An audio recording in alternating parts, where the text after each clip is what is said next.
Hello दोस्तों, स्वागत है आपका आपके अपने YouTube चैनल पहल एजुकेशन पर। मैं आपके साथ आपका दोस्त मनीष सोनी। एक बार जितने भी साथी हमारे साथ ऑनलाइन जुड़े हैं उन सभी साथियों का मैं तहे दिल से आभार व्यक्त करता हूं। तो आज हमारा सेशन होने जा रहा है, बहुत ही महत्वपूर्ण इंपॉर्टेंट सेशन होने जा रहा है। चाहे आप किसी का भाई एग्जाम दे लेना, लेकिन जो कृषि का मैटर है यहाँ से अगर मान लो चाहे RS दे लेना, चाहे IPS दे लेना, अगर क्वेश्चन अगर पूछेगा आपसे इस सीजन में से तो वो आपसे यहाँ से जरूर क्वेश्चन पुट आउट करेगा। चाहे आप बैंकिंग में सिस्टम में बैंकिंग में जा लो, बैंकिंग अगर एरिया में जाओगे तो यहाँ से भी क्वेश्चन आपसे जरूर पुट आउट करेगा।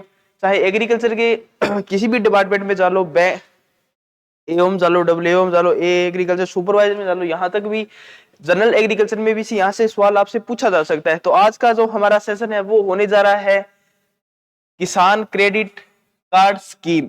तो अब है नियंत्रण हमारी जो 30-40 स्कीम है उन स्कीमों पर लगातार डेली आपको रूटीन में क्लास मिलेगी, वो भी एक प्लेलिस्ट के माध्यम से।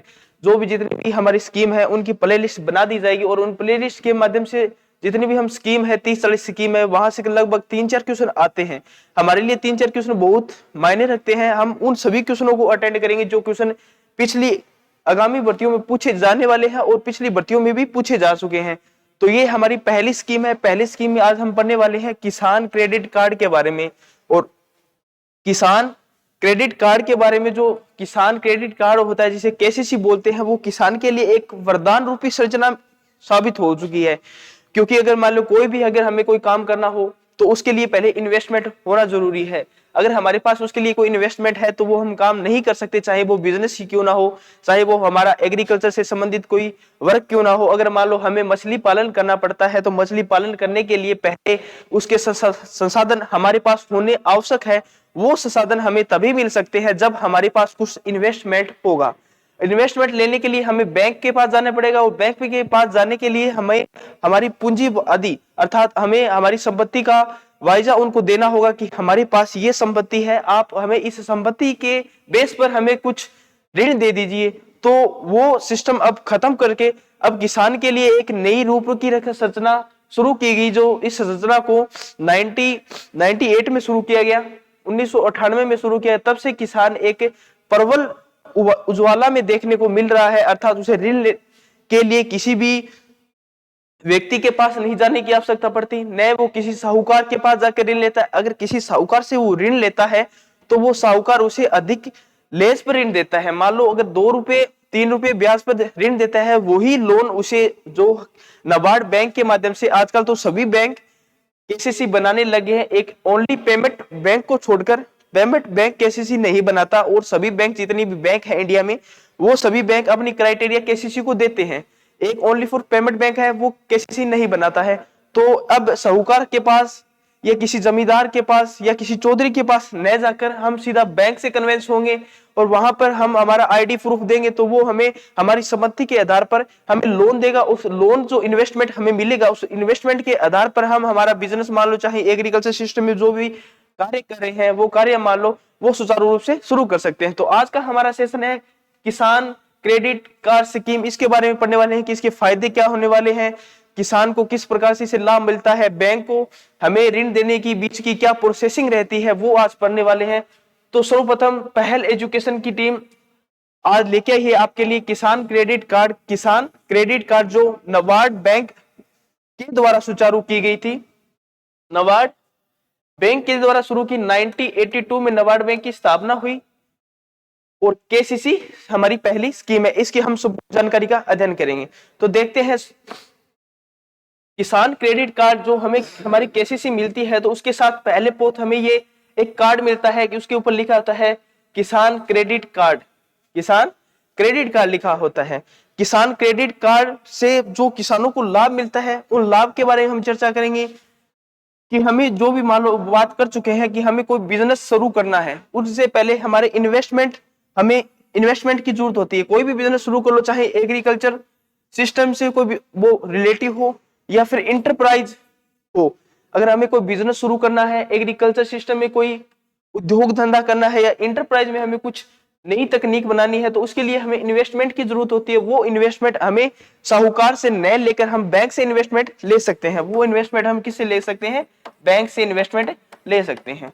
हमें किसी के पास जाने की आवश्यकता नहीं पड़ती। जो हमें इन्वेस्टमेंट जो पैसे हमें बैंक से 1 रुपए लेस पर मिलता है, वही इन्वेस्टमेंट हमें उन साहूकारों के पास जाने पर वो भी इन्वेस्ट हमें 4% लेस पर हमें दिया जाता है, अर्थात 3 प्लस करके दिया जाता है, ताकि वो एक अधिक अपना क्राइटेरिया इस लेस पर रखते हैं। लेकिन जो लोन इन्वेस्टमेंट हम बैंक से लेना चाहते हैं, उस पर हमें 1% लेस पर वो हमें मिलता है। तो ये होगी इन्वेस्टमेंट की बात। तो सीधा सा इसका केसीसी का मतलब है कि किसान को एक लोन देने की प्रक्रिया है, ये एक लोन देने की संरचना है। उस संरचना को हमें पूरा करना पड़ता है, जहां से हमने शुरू की वहां से लेकर एंड पॉइंट तक उस संरचना के बीच में हमें घूमना पड़ता है, तब जाके हमें केसीसी का लाभ एक किसान को मिलता है। तो सर्वप्रथम केसीसी शुरू कब हुई इसके बारे में जानेंगे। Kisan credit card scheme was introduced in August 1998 की केसीसी की शुरुआत अगस्त 1998 में की गई। ये भी आपके लिए एक इंपॉर्टेंट क्वेश्चन है, सीधा सा क्वेश्चन पूछ सकता है कि केसीसी की शुरुआत कब की गई। तो KCC Kisan credit card scheme was introduced in August 1998 में शुरू की गई। अब मान ली इसमें योग्यता कौन सी है कि कौन सा किसान कब तक केसीसी का फायदा उठा सकता है। उसकी उम्र एलिजिबिलिटी है 18 ईयर, कि वो 18 ईयर का तो होना चाहिए, लेकिन वो नाम का किसान नहीं हो, चलो मान लो चाहे आपकी उम्र 18 वर्ष हो चुकी है, लेकिन आज आपकी जो लैंड है आपका, वो आपके नाम नहीं है, वो आपके पिताजी के नाम है या आपके दादाजी के नाम है। तो केसीसी जो बनेगी वो आपके पिताजी या दादाजी के नाम ही बनेगी। अगर आपकी उम्र 18 वर्ष है और आपकी जो लैंड है वो आपके रजिस्टर हो चुकी है, तो आप इस केसीसी किसान क्रेडिट कार्ड की सेवा का लाभ उठा सकते हैं। ये इसमें एबिलिटी है। और each draw to be repaid, जो आपने बैंक से ऋण लिया है, चाहे मान लो 3 लाख मान लो, 4 लाख मान लो, जितना भी आपने ऋण ले रखा है बैंक से, वो आपको रीपेड करना पड़ेगा। अगर 12 महीनों में आप उसे रीपेड करते हो तो उसके ऊपर आपका कोई लेस नहीं लिया जाएगा, कोई ब्याज नहीं लगेगा। अगर उसे आप लेट करते हो तो वो अलग अलग बैंक का अलग अलग रेशो रहता है कि कौन सा बैंक, अगर गवर्नमेंट बैंक है तो उनका कम रहता है, अगर प्राइवेट बैंक है तो उनका जो रेशो है, ब्याज रेशो है, वो थोड़ा अलग रहता है। तो जो आपने ऋण ले रखा है वो 12 महीनों में आपको दोबारा उनको रीपेड करना पड़ेगा। सिक्योरिटी और रेट इन इंटरेस्ट, मार्जिन भी रखते हैं कि अगर आप बैंक से ऋण ले रहे हो तो वो आपसे security margin rate in interest भी मांगेंगे।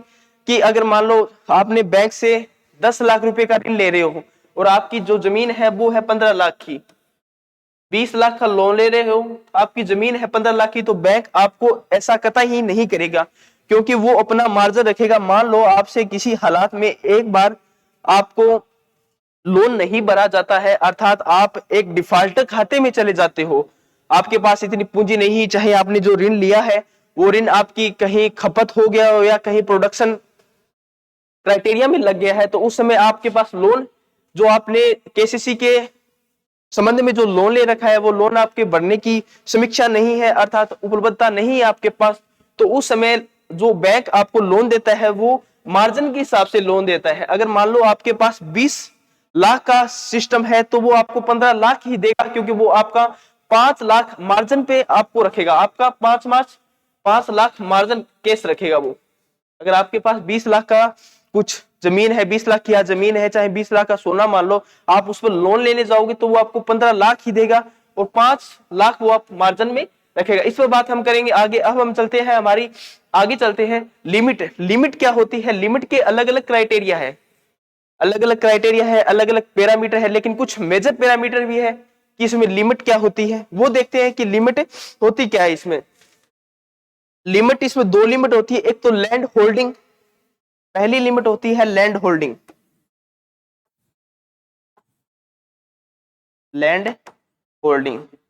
पहली तो ये होगी कि लैंड होल्डिंग, आपके पास भूमि कितनी है, उस भूमि के हिसाब से आपको ऋण दिया जाएगा। सेकंड नंबर होगा जो हमारा क्षेत्र है वो इरिगेटेड क्षेत्र है या रेनफॉल क्षेत्र है। इरिगेटेड प्लस रेनफॉल मान लो, चाहे रेनफॉल मान लो। जो हमारे पास लैंड है पहले तो हमें जो लिमिट है वो लिमिट किस आधार पर दी जाती है। पहला तो लैंड होल्डिंग सिस्टम देखते हैं कि हमारे पास हमारे नाम कितनी बीघा जमीन हमारे नाम है, उस सिस्टम के आधार पर हमें लोन मिलेगा। फिर दूसरा लोन है, अगर हमारे पास सिंचित क्षेत्र है तो हमें लोन थोड़ा ज्यादा दिया जाएगा। और अगर हमारा क्षेत्र है वो वर्षा पर आधारित है तो उस स्थिति में हमें लोन कम मिलेगा, क्योंकि उस स्थिति में हम ओनली वर्षा पर ही आधारित रहते हैं। क्या पता जिस वर्ष हम लोन ले उस वर्ष वर्षा अच्छी ना हो तो हमसे जो लोन भरा ना जाए और हम डिफॉल्टर खाते की बेस में ना आ जाए और लोन न भरने की वजह से बैंक घाटा नहीं खा सकता, ये आप सोच के चलोगे। तो हमें दो लिमिट के आधार पर हमें लोन मिलता है, पहला लैंड होल्डिंग सिस्टम के आधार पर और दूसरा होता है इरिगेटेड एरिया है तो उसमें हमें लोन ज्यादा मिलता है, और जो रेनफॉल होता है तो उसके आधार पर हमें लोन कम मिलता है। ये होगी इसकी लिमिट। अब है एक्ट ऑफ बैंक कि बैंक के क्या कानून होते हैं। जो हमें बैंक लोन देता है तो उसके कानून क्या होते हैं। पहला होता है सिक्योरिटी, दूसरा होता है मार्जिन, तीसरा होता है रेट इन इंटरेस्ट। हम दो पर चर्चा करने वाले हैं। सिक्योरिटी पर होता है, मान लो आज आप बैंक से लोन ले रहे हो, 10 लाख लोन ले रहे हो, तो उसके लोन लेने की समीक्षा में आपको या तो आपकी संपत्ति के कागज देने पड़ेंगे, या आपके होम जो आपके पास घर है उसकी जो उसके पेपर है वो पेपर देने पड़ेंगे, या आपके पास गोल्ड है वो गोल्ड आपको बैंक को जमा कराना पड़ेगा। ये तो होगी सिक्योरिटी। मार्जिन आपको बता दिया, मान लो आपके 20 लाख की आपके पास जमीन है, तो उस 20 लाख में से आपको बैंक अगर लोन देगा तो वो 15 लाख का ही लोन देगा, वो 5% आपका मार्जिन रखेगा। तो ये है एक्ट ऑफ बैंक, ये हो गए एक्ट ऑफ बैंक हो गए। अब इसके देखते हैं उद्देश्य क्या क्या है। इसके उद्देश्य ऑब्जेक्टिव या पर्पस, इसके उद्देश्य देखते हैं कि उसके मेन उद्देश्य क्या क्या है, केसीसी के मुख्य उद्देश्य क्या क्या है, किसान को केसीसी से क्या क्या फायदा मिलने वाला है। तो पहला फायदा है to meet the short credit requirement of cultivated crops. अगर मान लो हमें फसल की बुआई करने के लिए, जुताई करने के लिए अगर उस समय हमें धन की आवश्यकता पड़ती है तो उस समय हम केसीसी के माध्यम से लोन ले सकते हैं। पोस्ट हार्वेस्टिंग, कटाई के समय अगर हमें कटाई करने से पहले, कटाई करने के बाद हमें कुछ धन की जरूरत हो तो उस समय भी हम लोन ले सकते हैं। प्रोडक्शन मार्केटिंग लोन, उत्पादन के समय हमें उत्पादन करने के बाद हमें मार्केटिंग करनी हो तो उस समय हमें लोन लेना पड़े तो भी हम केसीसी के थ्रू लोन ले सकते हैं। किसान की जितनी भी आवश्यकता पूर्वक जो आवश्यकता होती है उन आवश्यकताओं को देखते हुए, उन आवश्यकताओं को पूरी करने के लिए किसान बैंक से, केसीसी से लोन उठाता है। ये उस सभी फायदे हैं वो अपनी जरूरत के हिसाब से, चाहे वो किसी काम में लगाए, अपने घर के काम में लगाए या प्रोडक्शन करने के काम लगाए, चाहे खेत में कुछ उत्पादित करने से संबंधित कुछ काम में लगाए। तो ये हो गए उसके पर्पस। अब देखते हैं यहाँ पर लोन नामा है प्रोडक्शन, यहाँ प्रोड्यूस मार्केटिंग लोन। तो लोन पर नाम आने पर लोन हम चर्चा करने वाले हैं। लोन होता है दो प्रकार का लोन होता है। पहला है प्रोडक्शन लोन। बैंक हमें केसीसी लेते समय दो सिस्टम पर लोन देता है। पहला है प्रोडक्शन लोन। कौन सा? Production loan.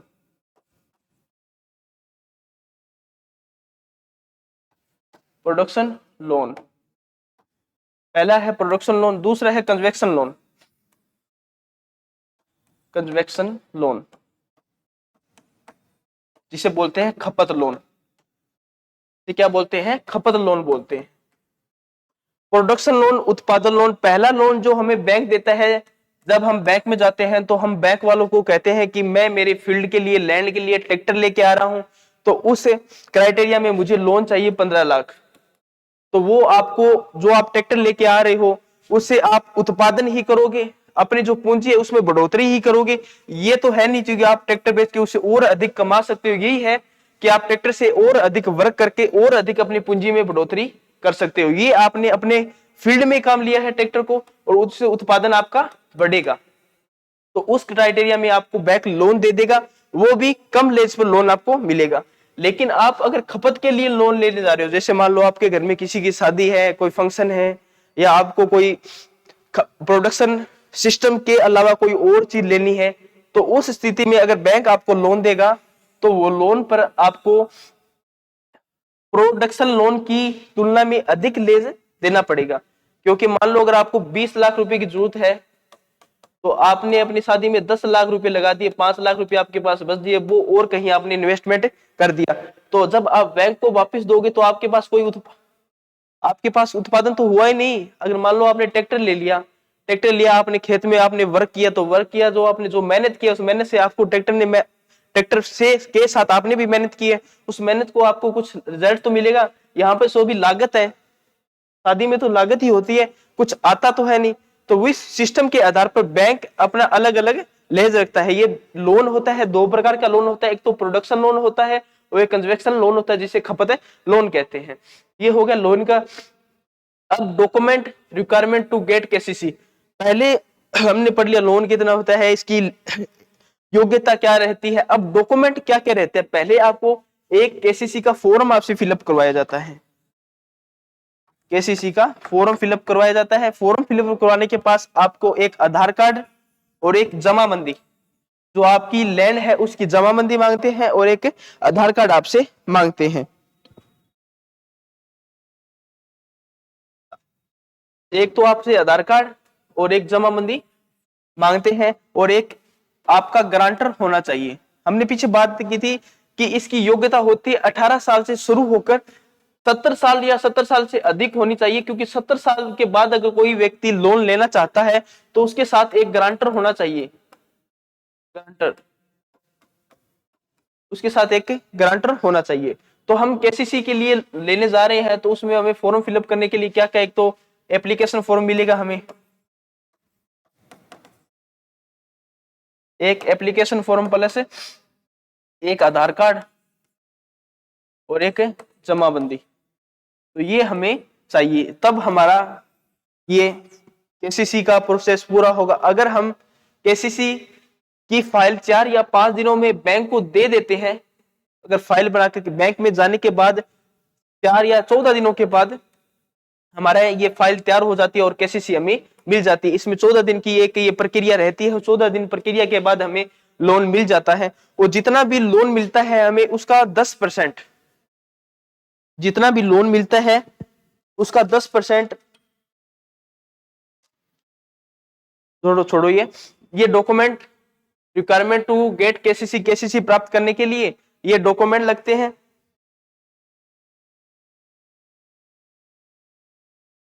वो जितना भी दो पीछे लोन के बारे में हमने पढ़ा था कि जितना भी लोन लेते हैं उस लोन में 10% लोन हम खपत लोन में यूज कर सकते हैं, चाहे वो प्रोडक्शन लोन ले रखा हो। प्रोडक्शन लोन में हम 10% पीछे हमने लोन के बारे में जिक्र किया था कि प्रोडक्शन लोन में हम 10% लोन खपत लोन में कर सकते हैं। अगर मान लो कि कोई सोचता हुआ ऐसे कि मैंने लोन ले रखा है 20 लाख, मैं तो 20 लाख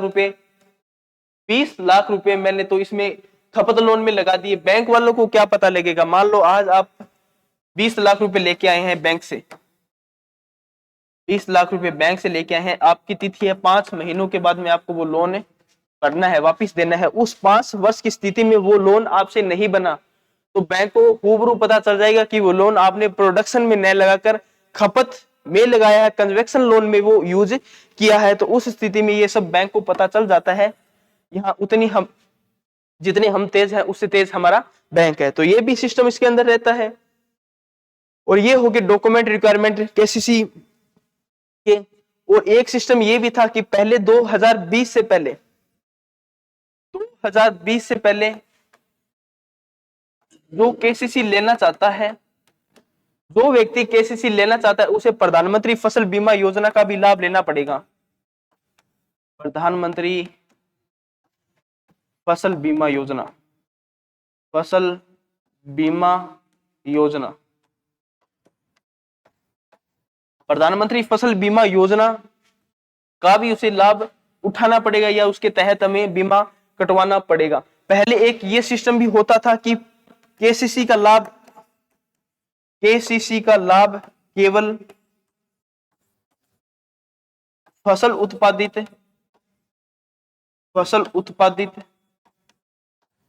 किसान, जो किसान फसलों का उत्पादन करता है वो ही केसीसी का लाभ उठा सकता है या केसीसी के तहत लोन ले सकता है। लेकिन यह अब पूर्णतः बंद कर दी है। अब चाहे किसी की जमीन रेंट पर लेकर अगर हम कृषि कर रहे हैं वो भी केसीसी ले सकता है, चाहे हम एग्रीकल्चर सिस्टम में मुर्गी पालन, मछली पालन, ये मधुमक्खी पालन कर रहे हैं तो उस स्थिति में भी हमें लोन मिल सकता है। ये कोई जरूरी नहीं कि हमें ओनली फॉर उस स्थिति में ही लोन मिलेगा। लोन चाहे कोई हो, चाहे वो मछली पालन करने वाला हो, पशु पालन करने वाला हो, मुर्गी पालन करने वाला हो, ये लोन उसे जरूर मिलेगा। तो ये आज का हमारा सेशन रहा केसीसी के ऊपर। मैं आशा करता हूं कि आपको जरूर ये समझ में आया होगा, हमारे द्वारा पूर्णतः पुख्ता आपको जानकारी दी गई। अगर फिर भी इसमें कोई कमी रही हो तो आप कमेंट बॉक्स के माध्यम से जरूर हमें बता सकते हैं। तब तक सभी साथियों को जय हिंद, जय भारत, जय जय कृषि विज्ञान, वंदे मातरम।